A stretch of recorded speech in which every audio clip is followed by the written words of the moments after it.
네, 안녕하세요. 김성규입니다. 이렇게 영광스러운 자리에 초대해 주셔서 감사합니다. 그래서 어떤 말로 시작하면 좋을까를 제가 오는 동안에 생각을 해봤는데요.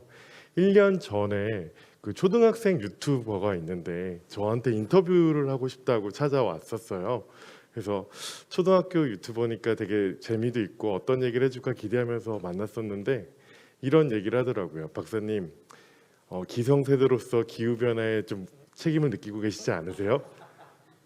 미래 새싹들에게 미안하지 않으세요? 라는 질문을 하더라고요. 근데 저는 제가 그동안 가해자였나? 라는 생각을 별로 하고 살지 않았거든요. 그래서 되게 얼굴이 빨개지면서 애들아 미안하다 말을 했던 게 기억이 납니다.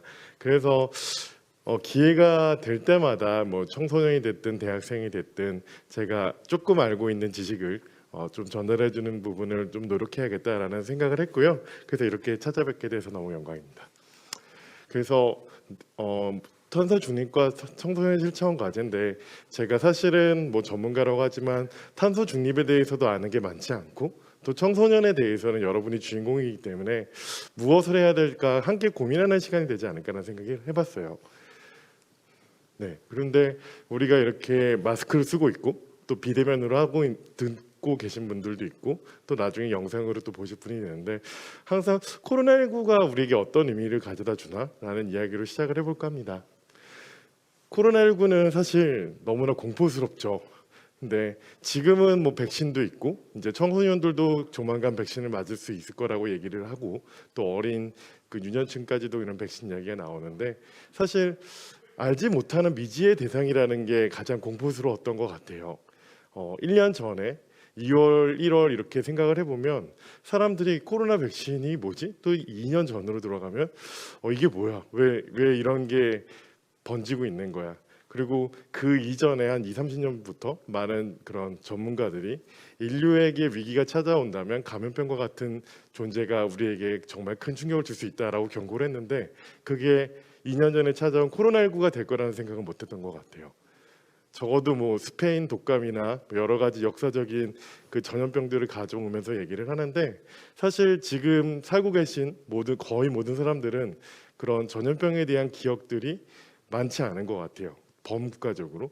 그러다 보니까 알지 못하는 상황, 그래서 언노운이라는 표현을 하는데 정말 무엇을 할지도 몰랐던 것 같아요. 그래서 우리가 생각을 해보면 그 상황에서 볼 때 만약에 코로나19가 없었을 때 우리가 친구들한테 전염병이 만약에 우리 세상을 닥치게 된다면 어떻게 될까라고 물어보면 이동이 멈출 거야.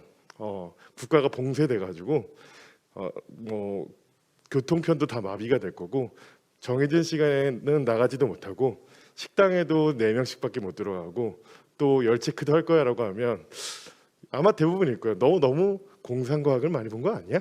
라든지 아니면 만화를 많이 본 거야? 아니면 너 공산주의도 안 그른다 라고 했을 것 같아요. 근데 그런 추상들이 현실에 와닿아서 우리는 엄청난 충격과 공포에 빠지게 됐죠. 근데 에너지 측면에서 보면은 사실은 우리가 에너지를 많이 쓰죠. 뭐 제가 지금까지 여기 오면서 자동차를 몰았는데 전 전기 자동차를 모는데요. 전기 자동차도 전기를 만드는데 뭐 석탄이나 다양한 화석 연료가 쓰이고 있고요. 이 방송을 촬영하는데도 다양한 에너지가 쓰이는데 사실 에너지의 사용은 무언가 경제가 성장하고 사회가 정말 역동적으로 움직이고 이러한 성장의 상징인 것 같아요. 그렇기 때문에 인류의 최근 100년 뭐 최근 50년을 보면 전 세계의 흐름에서 보면 에너지 사용은 항상 증가해 왔어요. 어딘가 발전하고 있고 우리가 주변을 돌아보면 중국이 되게 빠르게 발전하고 있고 또 우리도 여전히 성장하고 있고 그 성장이라는 경제 성장이나 산업이 발달하면 에너지가 증가하는 거 또 사람들이 부자가 되면 자동차를 더 많이 사고 자동차를 많이 사면 석유를 더 많이 쓰고 이게 너무나 당연한 시대였는데 코로나19는 그런 흐름을 완전히 반전시켰어요. 왜냐하면 봉쇄가 되니까 이동이 통제가 되죠. 그래서 미국과 같은 경우에 50%에서 75%의 이동, 그러니까 교통수단에서 쓰는 에너지원이 감소가 됐는데 이러한 부분들은 상상도 못했고 아무도 경험하지 못했던 세계였던 것 같아요. 그래서 특히 코로나19가 극심했던 2020년 초창기에는 석유 수요가 30% 감소했는데, 그래서 이런 이야기를 들어보셨을 거예요. 석유가 너무 넘쳐나가지고 석유를 사가면 돈을 준다라고 해서 석유 선물 가격이 마이너스가 되는 초유의 사태가 있었죠.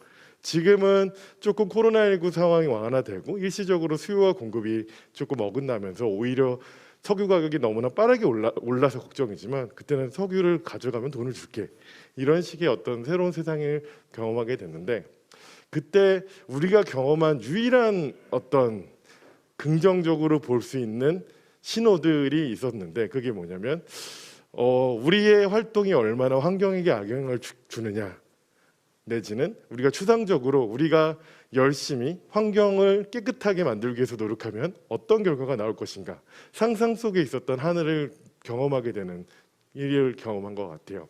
그래서 우리가 앞으로 열심히 기후변화 대응을 하고 아니면 미세먼지를 없애려는 노력을 한다면 맑은 하늘을 볼 수 있겠다라는 생각을 했을 텐데요. 실질적으로 좌우를 비교해 보면 인도의 사진인데 정말 그 큰 차이가 나는 걸 확인할 수 있어요. 그래서 실질적으로 우리나라의 위성 사진을 봐도 정말 그 코로나19가 한 초기에 극심했던 중국에서 그런 경제 활동과 산업이 멈추면서 그런 미세먼지 구름이 있었는데 그게 일시에 사라지는 걸 경험을 했고요. 그리고 여러분도 아시다시피 거의 멸종 위기거나 되게 그동안에 좀 위축되었던 자연 생태계들이 회복하는 모습을 보였어요. 그래서 혹자는 역시 지구에는 인간이 문제라는 얘기를 하죠. 지구는 망하지 않아. 인간에게 적합한 지구를 우리 스스로 망치고 있어라는 자성의 목소리도 있었고요. 그래서 사실 우리가 좀 스스로를 반성하게 되는 계기가 되지 않았나라는 생각을 해봐요. 물론 코로나19는 극복이 돼야 되죠. 코로나19는 극복해야 되고 경제 위축을 최소화해야 되고 지금 많은 경제적 공경 상태에 계신 분들이 다시 회복하고 그러한 경제적 활력을 찾아야 되는 부분에 대해서는 모두가 동일하지만 더 나은 세계를 어떻게 지향해야 될까라는 그 부분의 숙제를 가지게 된 시간이 아니었나라는 생각을 해봅니다. 그래서 우리는 이런 생각을 하죠.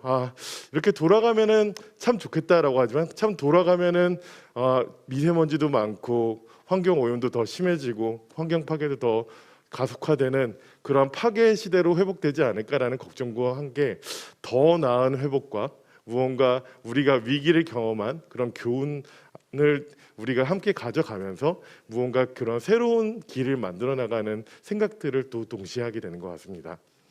그래서 사실 이러한 생각들에 어떻게 보면 여러 가지의 고민들이 가장 거대한 위기는 무엇일까라고 하면 그것을 이렇게 보시면 오른쪽에 녹색 오리가 있죠. 그린 스완이라고 표현을 해요. 거의 무슨 말이냐면 우리가 그린 스완이 가지고 있는 함축적인 의미는 우리가 특별한 노력을 하지 않으면은 반드시 오는 위험을 말해요. 그러니까 원래는 2008년 금융위기 때 무언가 발생할 수도 있고 발생하지 않을 수도 있는 위기를 블랙스완이라고 표현을 했는데 그게 경제적 위기를 의미하는 용어였거든요. 근데 블랙스완과 그린스완의 가장 큰 차이는 그린스완은 와요.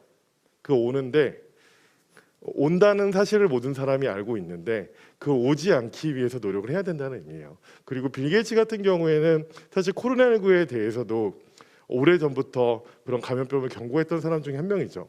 그런 건강 보건에도 관심이 많고 관련 그런 세계에서의 어떤 그런 취약 국가의 어떤 보건에 대해서 되게 신경을 많이 쓰는 어떤 자선 사학가이기도 하고요. 근데 그가 또 관심을 갖는 영역이 기후 변화 영역인데 20년 만에 책을 썼는데 기후 변화에 관한 책을 썼죠. 그래서 기후 변화에 대한 책을 쓰면서 한 얘기가 코로나19가 계속 반복되는 상황이 바로 기후변화 위기가 찾았을 때 우리가 겪게 되는 경제적, 사회적 어려움이다. 어떻게 보면 코로나19가 주는 이 충격이 계속 지속되는 그런 상황이 소위 말하는 기후위기가 임계점을 넘었을 때 상황이기 때문에 우리는 기후위기를 피하기 위해서 모든 일에 집중을 해야 되고 우리의 어떤 거시적인 목표, 제일 우선순위는 기후변화 대응이 돼야 된다는 주장을 했어요. 그러면 저는 사실은 에너지 분야를 전공한 사람이고 에너지 박사인데 전기 쪽의 박사인데 여러분한테 기후변화 얘기를 저도 이제 공부해서 해드리는 거예요. 저도 기후변화는 너무나 중요한데 사실 기후변화 얘기하면 이런 생각이 들어요. 기후는 뭔가 체온 아니면 온도 어떤 그 날씨와 같지 않을까? 오늘도 갑자기 10도가 올랐다 떨어졌다 그러고 일교차도 존재하고 우리는 날씨에 대해서 되게 잘 알고 있어요. 그리고 작년인가 되게 더웠던 것 같아 라든지 작년에 비가 많이 내렸어 이러한 기억도 몇 년의 기억은 있는 것 같아요.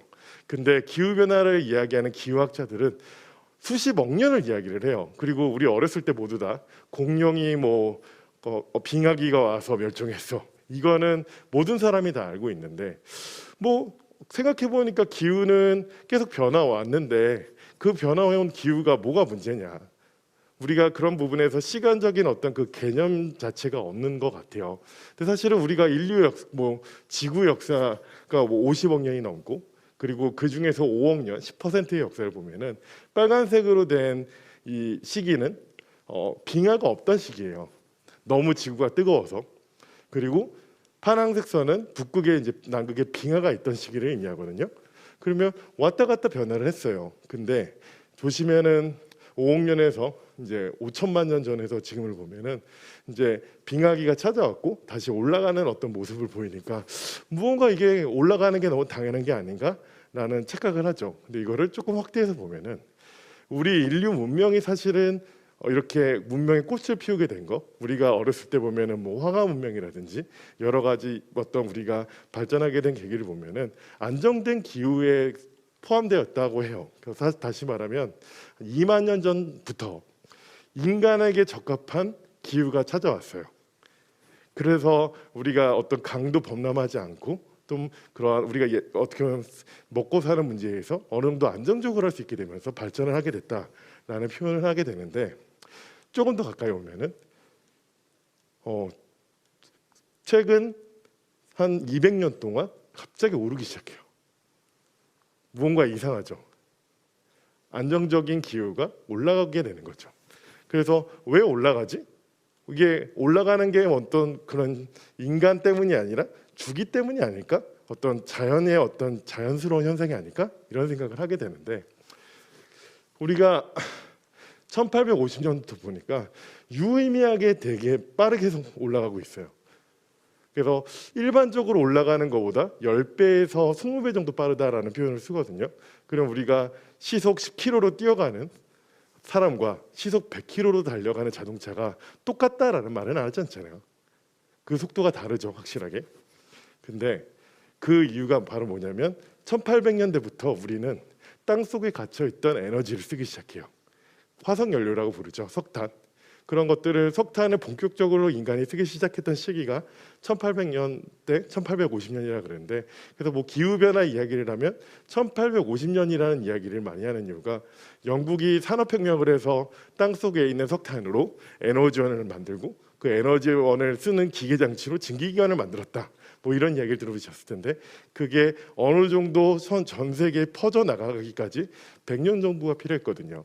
그럼 100년이 됐을 때 전 세계의 어떤 유럽 중심으로 해서 많은 국가들이 석탄을 쓰기 시작하고 그렇게 되면서 빠르게 올라가는 이러한 화석연료가 근데 화석연료는 형성 자체가 수억 년 전에 아니면 수천만 년 전에 그런 나무가 석탄기에 해당하는 나무가 태양의 어떤 광합성을 받아서 탄소를 저장해 놨는데 결국에는 화석화된 태양의 힘이라는 표현도 쓰기도 해요. 어쨌든 탄소로 이루어져 있는데 그걸 땅속에 갇힌 거를 태워서 쓰다 보니까 공기랑 결합을 해서 온실 기체를 만들었다. 지구를 따뜻하게 만드는 기체를 만든 게 문제였죠. 그래서 우리는 사실은 탄소 문명이에요. 지난 200년, 뭐 300년 동안 탄소를 열심히 땅속에 있는 걸 썼어요. 그래서 원래 우리는 지금 현대 문명 아니면 발전 그리고 성장 이런 얘기를 하지만 사실 1800년 이전에 어떤 우리의 선조들은 우리가 기억하는 선조들은 인류가 성장하는 게 당연하지 않았어요. 기근이 있었고 정체가 됐었고 되게 경제적으로 무언가 큰 도약적인 발전이 없는데 화석연료를 본격적으로 쓰면서 비약적인 발전을 했기 때문에 혁명이라는 용어를 쓰죠. 그렇기 때문에 우리 혁명적인 그러한 새로운 시대를 우리가 살아가는 것들을 300년 전부터 가속화시켰다라고 해요. 그러면 우리가 역사 공부를 또 하면 그러면 화석연료를 막 쓰기 시작했을 때 막 찬란한 미래를 기대했나요? 그러지는 않았어요. 멜서스라는 경제학자, 성직자가 있었는데 당시에는 인구는 늘어나는데 이상하게 식량이 늘어나질 않는 거예요. 그래서 인구는 기하급수적 그렇게 제곱으로 이렇게 늘어나는데 식량은 선형적으로 늘어나기 때문에 그러면은 식량이 부족해지면 전쟁도 일어나고 갈등이 있어서 무언가 인류가 되게 전쟁과 이러한 반복과 이런 게 반복되면서 뭔가 큰 위기에 빠질 것이다라는 이야기를 하게 되는데 실질적으로 화석 연료의 사용을 통해서 극복을 했죠. 사실 그 시대에 농업혁명이라는 것도 일어나는데 그게 비료를 인공적으로 합성하게 되면서 우리가 농사의 생산성도 높이게 되고 또 사람의 힘과 동물의 힘에 의존했던 시대에서 벗어나서 화석연료를 활용한 기계의 힘을 쓰면서 모든 것들이 생산력이 훨씬 좋아졌죠. 그래서 우리가 일상적으로 에너지를 쓰잖아요. 우리는 무심코 엘리베이터도 타고요, 자동차도 타고. 근데 그런 것들의 에너지들을 우리가 뭐 줄로 표현한다, 칼로리 뭐 이렇게 표현한다고 했는데 그 에너지가 보통 30명에서 50명의 에너지를 쓰는 거라고 하더라고요. 그러니까 여러분들은 이렇게 걸어 다니실 때 예를 들면 이집트의 시대로 다시 돌아간다면 그런 고대로 넘어간다면 그 당시에 50명의 노예들을 거느리고 살았던 그 에너지만큼 여러분이 쓰고 있는 거예요. 그런 압축적인 에너지를 쓰면서 맨 하나쪽에 있는 경제가 비약적으로 성장했고요. 무엇보다도 인구가 비약적으로 증가하게 돼요. 그래서 인구가 정말 증가하면서 어떻게 보면 모든 게 다 성장하는 이런 모습들이 되게 자연스러운 시대였다는 거죠. 그래서 결국에는 에너지를 우리가 어떻게 쓰고 활용하는가에 따라서 인구 구조와 사회 문화 전체가 바뀐다는 인류학자의 해석도 있고요. 그래서 에너지를 어떻게 더 효율적으로 또 그 에너지원을 쓰는 기계 장치를 만들어서 쓰느냐에 따라서 우리의 문화도 형성이 바뀐다. 생각해 보면은 한 우리나라를 생각하면 우리나라는 사실 석탄도 그렇게 쓰게 된 지 오래되지 않았잖아요. 조선 시대 때는 나무를 주로 썼죠. 일부가 석탄을 썼었고. 그래서 그런 시대들을 생각해 보면 어떻게 보면은 힘을 가진 사람이 그런 더 힘을 적게 가진 사람을 자기의 밑에 둬서 폭력적으로 신성분주제나 왕권과 노예제 이런 것처럼 위계 중심적이었는데 화석연료 자체를 생각해 보면 우리가 효율적인 에너지를 쓰게 되면서 무언가 개인 시간이 생기게 되고 인권에 대해서 고민하게 되고 자유와 평등이 형성되게 됐다라는 해석도 있고요. 그래서 결국에는 우리의 어떤 발전적인 순환 사이클은 우리가 나무를 쓰다가 석탄을 쓰고 석탄을 쓰다가 석유를 쓰고 천연가스를 이렇게 쓰면서 점점점 더 고효율의 에너지를 쓰고 고효율의 에너지를 쓰는데 그것도 기계 장치를 활용을 해서 내연기관, 증기기관, 내연기관, 가스터빈 이런 기계 장치를 쓰면서 생산력이 장하면서 간의 수공업이었던 작은 어떤 산업들이 대형화되고 자동화되고 기계화되면서 수익이 증대하고 그런 부분에서 수익이 증대하는 부분들이 노동자의 임금도 크게 만들어졌고 소비도 역시 증가하고 그런 과정에서 도시와 농촌의 격차가 커지면서 도시가 더 확장되고 그러면서 산업화가 이루어졌다. 그래서 우리나라가 과거 1970년대 경험을 했고 중국과 인도가 지금 경험하고 있는 이러한 자연스러운 모습이었다라는 이야기를 하죠. 근데 그래서 지금 우리가 경험하고 있는 세계 아니면 지난 한 50년 동안의 어떤 우리가 익숙한 것들은 자본주의와 세계화라는 이 두 개의 어떤 그 이데올로기가 우리를 지배하지 않았다는 생각을 해요. 에너지를 더 많이 쓰고 더 빠르게 더 효율적으로 소진을 해서 우리는 경제와 산업을 성장시켜 왔죠. 근데 말씀드렸던 것처럼 문제는 그 이면에 화석연료가 탄소로 이루어진 것뿐이에요. 그래서 이것들 극적으로 보여주게 되면 최근 2만 년 동안의 그래프를 보게 되면 정말 말도 안 되는 10배를 이렇게 표현되면 10배에서 20배는 이렇게 오른다는 거죠.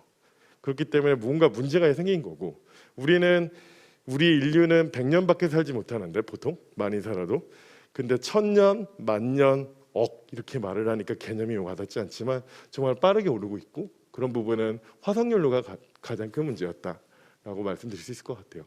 그래서 사실 인류 문명사에서 보면은 화석연료를 쓴 건 보이지도 않아요. 지구의 탄생에서 지금 보이지도 않는데 우리는 화석연료를 몇 년 썼냐면 300년 정도 썼어요. 본격적으로 300년 정도 썼기 때문에 뭐라고 표현하냐면 화석연료는 스테로이드랑 같다라는 표현을 해요. 무슨 말이냐면 스테로이드는 여러분 아실 거예요. 운동선수들이 스테로이드 주사를 맞게 되면 근육이 발달하게 되고 단기적으로 성적을 내는데 기여할 수 있어요. 근데 그것들이 습관이 되고 장기 복용되고 하게 되면은 선수의 목숨도 잃을 수 있죠. 우리가 인류 문명에서 볼 땐 스테로이드를 써서 갑자기 성장을 한 거예요. 어쩌다 보니까. 그래서 엄청나게 많은 발전을 했고 어떻게 보면 근대 현대라고 말하는 모든 문명들을 만드는데 크게 기여를 했어요. 근데 그게 되게 특이했다. 그리고 그것들을 보면 스테로이드가 되고 있고 그 스테로이드 중독에서 우리는 벗어나야 되는 상황이다라고 말씀드리고 싶고요. 그러면 선생님 알겠는데 그러면 에너지가 얼마나 차지하죠? 라고 하면 에너지는 그 기후변화 원인에 있어서 75% 정도를 전 세계에서 차지하고 있어요. 그래서 기후변화를 대응하려면 에너지를 바꾸는 게 가장 중요해요. 그 나머지는 뭐예요? 라고 하면 먹고 사는 데 있어서의 모든 문제들이라고 볼 수 있을 것 같은데요. 우리가 먹는데도 우리가 나무를 베고 그리고 가축들을 기르는 과정 속에서 이산화탄소가 배출되는 게 그 다음으로 크고요. 그리고 쓰레기를 처리하는 과정에서도 온실가스가 나오고요. 또 산업 공정 과정에서도 역시 온실가스가 배출이 돼요. 그래서 에너지와 농업 그리고 쓰레기 처리 그리고 산업 공정 이런 모든 과정 속에서 우리가 기후 변화가 있는데 그래서 우리는 문제점을 인식을 했어요. 과학자들이 노력해서 기후 변화가 문제이다라는 인식을 본격적으로 한 게 1960년대 후반부터는 과학자들이 기후 변화가 인류 문명사에서 큰 위협이 될 수 있다라는 얘기를 했고 그러한 부분들이 어떻게 보면 과학자의 주장에서 정치가 그리고 정책가 산업으로 올라가서 범국가적인 대응을 하자라는 게 90년대 초반부터 전 세계에서 논의를 했는데 여기 보시게 되면 빨간 점을 찍히게 된 게 우리 기후 변화를 대응합시다라는 국제적인 약속이에요. 근데 약속만 했는데 계속 올라갔죠. 지난 30년의 기후 변화 대응의 역사를 보면은 다짐을 했었어요. 우리 이제 전 세계가 기후 변화를 대응해야 됩니다. 일단 기후 변화를 촉발시킨 주요 선진국부터 노력합시다. 였고 2015년의 파리에는 전 세계가 함께 대응합시다라는 이야기를 했는데 그런 다짐과 다르게 꾸준히 올라가는 이런 모습들 속에서 우리가 앞으로는 완전히 새로운 길을 만들어야 된다라는 숙제를 잔뜩 껴안게 됐다라고 보시면 될 것 같아요. 그래서 그걸 보시게 되면 다이빙하는 모습이에요. 이거 보시면 최근에 30년 동안 올라간 건데 우리가 앞으로 30년 동안 0을 만들어야 돼요. 2050년 탄소 중립의 목표는 무엇이냐라고 설명을 드리면 탄소 중립은 균형을 의미해요. 그러니까 탄소 배출 제로가 아니라 우리가 균형이라는 거는 먹는 거와 배출하는 게 0이 된다는 걸 말해요. 우리는 최대한 노력해서 탄소를 줄여야 되고요. 어쩔 수 없이 탄소가 배출되는 부분은 흡수를 시켜야 돼요. 나무도 탄소를 흡수할 수 있고요. 또 과학기술의 노력을 해서 CCUS 같은 탄소 포집 장치를 통해서도 흡수를 시키게 되거든요. 근데 지금의 노력이라는 게 노력을 빨리 시작하면 이런 기울기였을 텐데 우리가 20년에 우리 해야 땐 이렇게 경고를 했고 지금은 이렇게 경고하고 계속 가파른 모습들을 보이고 있죠. 그래서 근데 어느 날 갑자기 작년부터 2050년 탄소 중립을 해야 된다고 말을 하잖아요. 그게 의미는 무엇이냐라고 하면 2018년 인천 송도에서 유엔 산하에 있는 기후변화 대응 협의체인 IPCC에서 연구 결과를 공식 발표를 해요. 우리가 지금 기후변화가 되게 심각한데 우리가 기후 위기를 피하기 위해서는 2050년까지 탄소 중립을 달성을 하면은 우리가 기후 위기를 피할 가능성이 높다. 그렇기 때문에 2050년까지 우리가 탄소 중립을 달성해야 된다라는 기후 위기를 피하는 경로를 제안을 공식적으로 했고 그거에 따라서 주요 선진국들이 그렇다면 우리가 2050년 탄소 중립이라는 목표를 설정을 해서 노력을 하자라고 달려가고 있는 상태라고 보시면 될 것 같아요. 그래서 전 세계가 많은 국가들이 2050년 혹은 2060년 탄소 중립을 참여하고 있어요. 2050년, 60년 탄소 중립에 참여하는 국가는 전 세계의 거의 70%의 경제를 차지하고 있는 GDP에 차지하는 국가들이고 또 온실가스를 70% 정도 배출되는 하는 국가들이라고 해요. 심지어는 사우디아라비아나 UAE 같은 그런 산유국이라 그러죠. 석유를 생산해서 많은 부를 사는 국가들도 2050년, 2060년 탄소 중립을 선언한 상태라고 보시게 되면 어떻게 보면은 여러분이 앞으로 30년밖에 안 남았고 여러분께서 청소년기에서 성인기 그리고 성장을 하시면서 하게 될 모든 일들의 중심에는 기후변화 대응을 실질적으로 현실시키는 일이 여러분 앞에 놓여 있다고 보시면 될 것 같아요. 지금 앞에 서 있는 저와도 같이 일을 하실 거고 또 그런 탄소 중립을 완성하시는 일들은 여러분께서 하셔야 된다는 의미를 가지고 있다 보시면 되겠죠. 그래서 그러면 탄소 중립 어떻게 해요? 라고 한다면 석유를 쓰면 안 되겠죠. 자동차에 예를 들면. 그러면 제가 아까 전에 말씀드린 것처럼 전기차를 저는 몰고 왔거든요. 그러면 석유 대신에 전기를 쓴다라는 의미에서 그걸 일렉트리파이케이션이라고 해서 전기화라고 해요. 일단 화석 연료를 전기로 전환시키는 게 중요하고 그 전기를 깨끗하게 생산하는 게 중요하겠죠. 그리고 그럼에도 불구하고 우리가 액체 연료가 필요한 부분은 그 액체 연료를 합성 연료로 온실가스를 배출하지 않는 액체 연료를 또 개발을 해야 되고요. 그리고 우리가 자원을 캐내는 과정, 또 그 자원을 운반하는 과정 속에서 온실가스가 배출이 되기 때문에 가급적이면 모든 자원들을 광물 자원들을 순환하는 순환 경제라는 시스템을 만들어야 되고요. 그리고 우리가 에너지를 쓸 때 낭비하는 게 아니라 어떻게 하면 에너지를 더 효율적으로 쓸 수 있을까를 고민을 하고 그러한 부분에서 기술과 과학과 기술과 혁신도 역시 여러 가지 할 일들이 많을 것 같아요.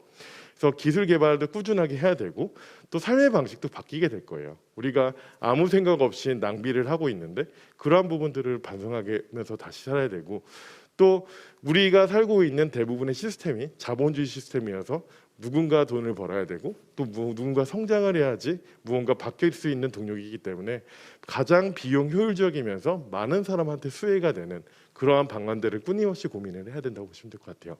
근데 솔직히 이런 말들을 많이 하죠. 경제 성장하려면 조금 희생은 필요해. 뭐 청소년들한테는 공부를 잘하려면 노는 건 조금 포기해야 돼. 이거랑 약간 비슷한 느낌일 것 같은데요.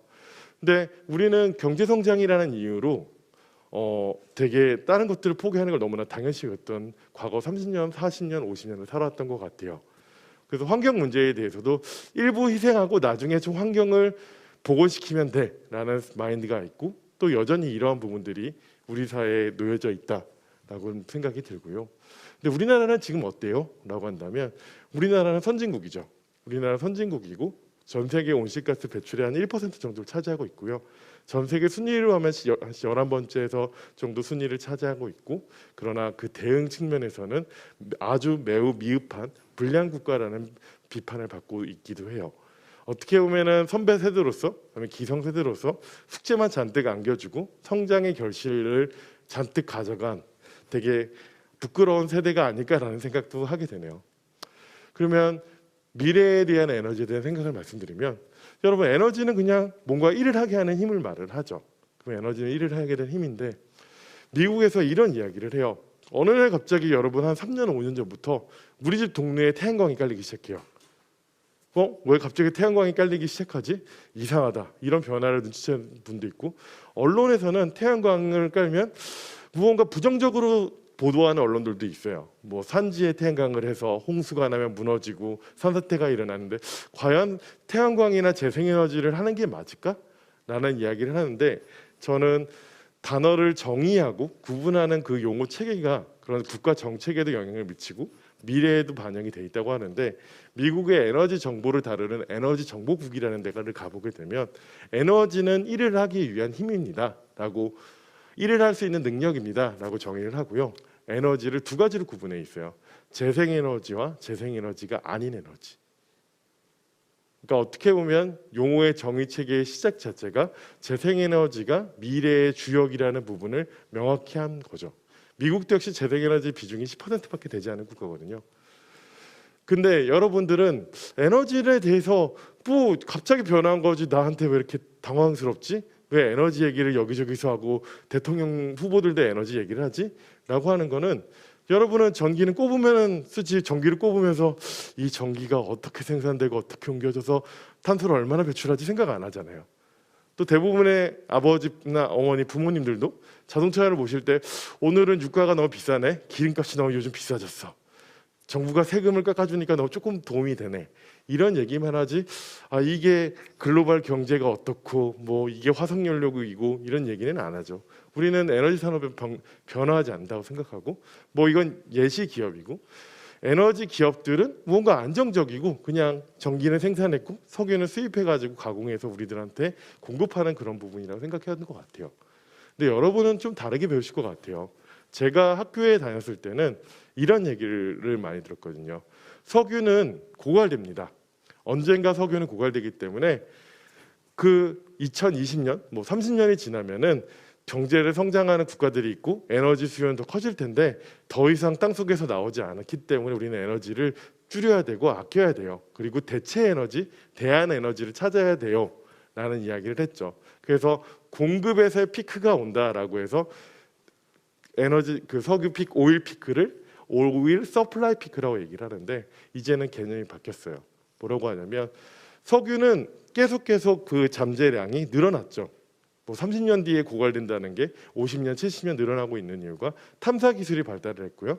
또 채굴 기술도 발달을 했죠. 그렇기 때문에 우리가 동일한 얼마나 더 많은 석유가 이 땅 속에 있는지를 알게 됐는데 땅 속에 있는 석유를 더 해야 된다라는 주장이 하고 우리는 석유의 수요가 정점에 도달했거나 이미 아니면 10년 안에 도달을 시켜서 줄여야 된다라는 이야기로 해서 석유 수요 피크로 세상이 바뀌었다는 얘기를 해요.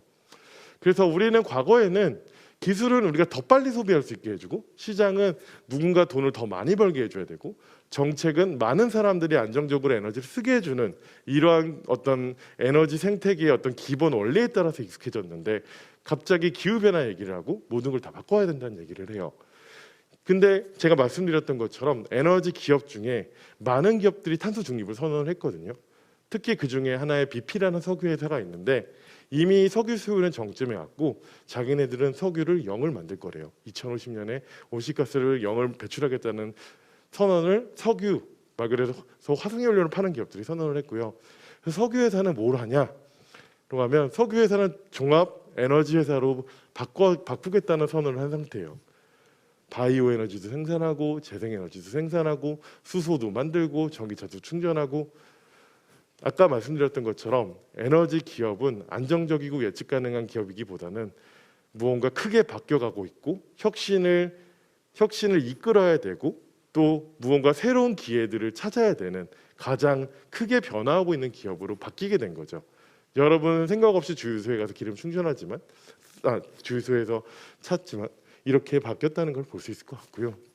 또 우리는 전기차를 요즘 여러분 뭐 테슬라라는 얘기도 들었고 현대차 뭐 아이오닉 5 뭐 이런 여러 가지 전기차를 얘기해서 전기차가 막 돌아다니고 미래에는 전기차가 정말 대부분 전기차가 될 것이라고 여러분 생각을 하는 게 익숙하지만 불과 6년 전만 해도 유력 물리학자인 리차드 밀러는 대통령을 위한 강의에서 단정지어요. 전기차는 유행이야. 전기차는 유행이기 때문에 일시적인 열병이기 때문에 꺼질 거야. 라고 단정지어서 말을 하거든요. 리차드 밀러는 제자가 노벨 물리학상도 받았고 되게 미국의 유력한 에너지 학자예요. 근데 저는 대통령 이 책 보면 큰일 난다고 생각을 해요. 왜냐하면 틀렸죠. 2012년의 유행은 그때가 시점으로 해서 엄청나게 성장을 했고 또 이러한 성장은 이거의 이상으로 이렇게 성장을 해야 되는 시대적인 요구사항에 부딪히게 됐죠. 그래서 여러분도 알다시피 많은 전기차 회사들이 뭐 2030년에 100% 전기차를 생산하겠다는 기업도 있고 50%, 70%, 40%등 10년 안에 내연기관 뭐 1%, 5%의 시대에서 30%, 50%, 100%의 시대로 전환을 하는 어떻게 보면 기존에 익숙했던 내연기관, 석유를 쓰는 자동차에서 완전히 바뀌어야 되는 혁신을 어떤 문턱에 있기 때문에 되게 많은 변화가 요구되고 있다고 보시면 될 것 같고요. 실질적인 국가라고 볼 때 노르웨이는 25년까지 전기차를 100% 쓰겠다니까 5년 남았고 많은 국가들이 전기차로의 전환을 촉진하거나 목표를 설정한 상태이기 때문에 아무리 저명한 물리학자, 과학자도 예측을 단정적으로 말하는 건 틀릴 수밖에 없다. 그렇기 때문에 우리는 제가 말하는 그 예측과 전망도 틀릴 수 있고요. 우리는 계속 변화하는 그 시대 속에서 유연한 사고를 가지고 그 변화에 따라가야 되는 또 자세가 필요하다는 말씀을 드리고 싶어요. 또 재생에너지 같은 경우에 제가 10년 전에는 대학원 연구실에 있었거든요. 박사과정으로. 그때는 이런 연구들을 했어요. 재생에너지를 몇 % 정도 쓸 수 있을까? 너무 비싸고 기존이랑 달라. 바람은 지멋대로 불고 태양도 많이 쬐다가 아니면 갑자기 흐렸다가 이러니까 기존의 화석연료 발전기나 원자력 발전기와 같은 그런 거랑 너무 많이 다르다. 어떻게 바꿔야 될까? 그러니까 재생에너지는 많이 들어와야 20-30% 한계가 아닐까? 이런 연구주제들이 많았어요. 근데 지금 10년 만에 그리고 그 이전에 30년 전으로 가면 태양광은 너무 비싸가지고 우주에서나 썼던 에너지원이었어요. 왜냐하면 가성비를 조금 신경 써도 되는 우주 산업에서의 어떤 가능성을 테스트하기에는 우주가 좋았죠. 근데 최근 10년 동안 재생에너지의 감소폭은 태양광은 90% 가격이 줄었어요. 기술의 혁신은 가격의 하락으로 오고요. 그래서 태양광이 어마어마하게 싸졌고요. 이거를 30년 중으로 하면은 거의 2000%, 그러니까 200분의 1 정도로 내려갔다고 보시면 될 것 같아요. 그래서 우리가 태양광을 경험하고 기술을 개발시키고 이런 선순환을 통해서 가격을 되게 저렴하게 만들었기 때문에 이제는 재생에너지를 조금 더 가까이서 보면 태양광은 90%, 뭐 풍력 같은 경우에 70% 정도로 가격을 낮췄기 때문에 어떻게 보면 이미 많은 국가들에서는 가장 저렴한 에너지가 재생에너지가 됐어요. 그렇기 때문에 재생에너지가 뭔가 비싸다거나 접근성이 어렵다거나 이런 부분으로 하는 게 아니라 어떻게 하면 최대한 빨리 설치할 수 있을까를 기존 시스템을 융합을 시켜서 그런 부분을 고민하는 에너지원으로 바뀌었다는 부분을 말씀하고 싶고요. 그래서 재생에너지의 성장은 이제 시작이다라는 얘기를 말씀드리고 싶어요.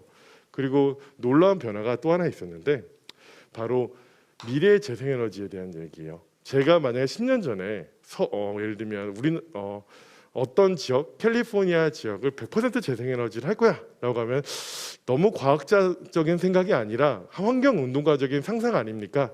라고 했는데 10년 만에 LA는 재생에너지 100%를 지향하는 지역으로 바뀌기도 했고요. 또 전 세계에 있는 주요 기업들은 자신의 생산하는 제품이나 서비스를 재생에너지를 통해서 공급하겠다라는 이야기를 하고 있어요. 그래서 이러한 여러 가지 이러한 변화 속에서 우리는 에너지 산업은 더 이상 안정적인 산업이 아니고 여러분께서 혹시라도 에너지 산업에 관심을 갖게 되면은 혁신을 이끌어야 되고 더 촉진해야 되는 그 상황 속에 있다. 그리고 지금의 이 변화가 변화의 시작점이라고 말씀드리고 싶어요. 그래서 우리가 그럼에도 불구하고 이런 변화를 얘기하지만 화석연료가 80%를 넘는 사회 속에서 여러분은 살고 있고요. 그렇기 때문에 우리가 더 나은 에너지원에 대한 고민도 역시 동시에 많은 사람들이 하고 있는 게 현실이라 보시면 될 것 같아요. 그래서 우리가 어쨌든 간에 2050년 넷제로를 달성해야 되는 숙제를 여러분께서 가지고 있는데 지금까지 말씀드린 거에서 얼마나 빠른 변화가 요구되냐면 2050년 탄소 아까 전에 말한 다이빙 커브를 목표로 하려면 10년 동안 4배, 18배의 전기차 판매와 재생에너지의 설치가 필요하고요. 그리고 우리가 더 생각을 해보면 2050년 미래의 어떤 길을 그려봤어요. 탄소 중립을 이루려면 어떤 에너지원을 우리가 이 에너지를 써야 될까라고 했을 때 국제 에너지 기구에서 제안한 길은 2050년에는 88%를 재생에너지로 써야 된다. 그러니까 태양이 변화가 어떤 기상에 따라서 변화하고 바람도 역시 그렇지만 그런 부분을 88% 거의 90%에 가깝게 있는 그 에너지의 미래를 만들지 않으면 기후 위기를 피하기가 어렵다. 다시 말하면 우리가 알고 있는 에너지 생산과 에너지 사용은 완전히 바뀌어야 된다. 그게 30년 동안 이루어져야 되고 그 30년 동안 이루어지는 걸 여러분께서 하셔야 되는 거죠. 그래서 재생에너지는 태양광은 지금보다 20배 정도 설치가 돼야 돼요. 20배 설치의 의미는요. 지금 역사적으로 설치한 걸 거의 매년 설치를 하면 돼요. 그런 의미가 되고요. 그래서 결국에는 우리가 30년 동안 모든 것을 다 바꿔야 되는 그런 숙제 속에 있다라고 보시면 될 것 같아요. 그래서 사실 기후변화 이야기를 하면 많은 과학자들이 우울증에 빠져요. 과연 우리가 할 수 있을까? 근데 언제나 인류는 위기가 오면 극복했던 역사들이 있다. 우리가 인류가 달을 탐사한다는 선언을 하고 나서 10년 만에 달을 인류가 사람을 보냈다. 그걸 문샷이라 부르고요. 옆에 있는 거는 우리가 150년 전만 하면 조선시대는 계급사회 신분제였고요. 미국과 같은 경우에 노예제도가 있었죠. 지금은 노예와 신분제라는 거는 어떻게 보면 비윤리적이고 어떻게 보면 인간의 어떤 인격 그런 부분에서 말도 안 되는 더 이상 상식적이지 않은 몰상식적인 제도라고 생각을 하죠. 그 당시엔 상식이었더라고. 2050년이 되면 화석연료를 쓰는 거나 온실가스를 배출하는 게 상식이 아니라 몰상식, 비상식으로 바꿔야 된다는 거죠. 인식의 변화와 기술의 변화와 여러 가지 모든 것들의 변화를 우리가 주도해야 되는 숙제가 있다라는 말씀을 드리고 싶어요. 그래서 여러분께 말씀드리고 싶은 거는 결국에는 청소년이 뭘 하냐라고 하는데, 전 세계의 기후 변화에 대한 위기에 대한 인식은 그레타 툰베르이라는 그런 15세 소녀가 크게 그런 이목을 끄는 부분은 명확한 것 같아요. 많은 과학자, 많은 정치인들, 또 많은 영향력이 있는 사람들이 기후 변화를 얘기를 했지만, 그러한 부분에서 어떤 기존의 관성들, 기존의 산업 생태계에서의 저항들이 있었고, 그러한 저항들에 대해서 우리가 미래 세대이자 우리가 겪게 될 미래의 주인공으로서 지금부터 노력하지 않으면 우리에게는 절망밖에 없다. 그러라는 그 메시지가 많은 사람들에게 큰 영향력을 줬고요. 그 결과 2019년에 청소년들이 주도한 기후 파업이 있었어요. 전 세계에 있는 많은 청소년들이 기후 변화를 위해서 우리가 전 세계가 진정히 노력해야 된다라는 이야기를 했고요. 그래서 이러한 노력들을 우리나라도 역시 참여를 했었어요. 그래서 이 시위가 전 세계 역사상 되게 가장 거대하고 전 세계가 동시다발로 했던 되게 역사적으로 기록될 시위라고 표현을 하고요. 무엇보다도 지금 사실은 정치인들이 아니면 주요 국가들이 2050년 탄소 중립을 선언을 했어요. 왜냐하면 그 길밖에 없다고 과학자들이 얘기를 해주니까. 근데 길은 없어요. 제가 말씀드린 것처럼 재생에너지 88%, 물론 95%가 될 수 있고 70%가 될 수도 있을 것 같아요. 미래는 어떻게 될지 모르겠지만 지금 우리가 익숙한 모든 것들을 다 바꿔 나가기 위해서는 기존에 익숙한 것들에서 멀어져야 되고, 기존에 익숙한 것들에 먹고 사는 생태계에 있는 많은 사람들의 먹고 사는 문제들을 바꿔 나가야 되는 여러 가지 숙제들이 있거든요. 그러한 부분들을 우리가 어떻게 해 나갈 것인가, 그러한 부분들에 대한 치열한 고민과 여러 가지 기회들을 모색해야 되는 과업이 여러분 앞에 놓여 있게 된다라는 말씀을 드리고 싶고요. 그래서 사실 30년 동안 무엇을 바꿔야 되느냐라고 한다면 모든 걸 다 바꿔야 돼요. 우리의 생활 방식, 우리의 산업의 어떤 형태, 그리고 우리가 소비하는 형태까지, 소비자로서, 생활인으로서, 사회인으로서의 여러 가지 일들을 모두 다 바꾸지 않으면 탄소 중립이라는 어떤 그 기후 위기를 피하는 방법에서 벗어날 수가 없다라는 말씀을 드리고 싶고요. 그래서 저는 그래도 어떤 긍정적인 미래를 말씀드리고 싶어요. 왜냐하면 많은 과학자들, 그리고 많은 정치인들, 많은 산업계에서는 기존의 생태계에 익숙하기 때문에 어떻게 바꿀까요? 너무 어렵습니다. 예를 들면 우리나라 같은 경우에 최근에 탄소 감축 목표를 정부에서 발표를 하니까 산업계에서 반발을 해요. 어떻게 그걸 줄이냐? 비현실적이다, 낭만이다, 수단이 없다라는 이야기를 하는데, 사실 어떠한 목표를 제시했어도 똑같은 말을 했을 거라 생각을 합니다. 어렵죠. 근데 그 어려운 목표를 달성하지 않으면 우리가 많은 것을 잃을 수 있고, 또 경제, 산업 모든 것들도 경쟁력을 잃게 될 수 있는 위협에 있다라는 말씀을 드리고 싶어요. 그 가운데에서 어떻게 보면 여러분께서 앞으로 고등학교, 중학교를 졸업하시고 대학교를 가실 수도 있고 일을 하실 수도 있고, 그 다음에 뭔가 생활일이 되셨을 때 어떤 일을 하시든지 기후변화 대응과 관련되지 않은 영역은 없다라고 생각을 해요. 우리의 삶의 모든 전반에서의 그 변화의 주역이 여러분이시고, 어떻게 보면은 거대한 변화가 이제 시작해야 된다는 목표가 설정이 됐고, 그 목표를 달성하는 길을 여러분과 저가 함께 닦아 나가야 되고, 그거의 성취는 여러분께서 이뤄 주실 것을 저는 기대해 보겠습니다. 그래서 사실 버지니아 울프가 이야기한 이야기를 제가 많이 하고 다니는데요. 사실 우리가 안 된다라고 생각하는 팬텀, 유령이 실제보다 더 힘들다. 사실 우리는 새로운 길을 가야 되기 때문에 변화 자체를 안 된다라고 생각하는 공포가 더 익숙한 것 같아요. 그런 공포가 실제보다는 더 어려운 일이니까 우리가 그 공포를 극복해 나갔고, 그 극복하는 것들의 동력이 바로 여러분들에게 있다라는 말씀을 드리고 싶습니다. 네, 장시간 설명을 들어주셔서 감사합니다.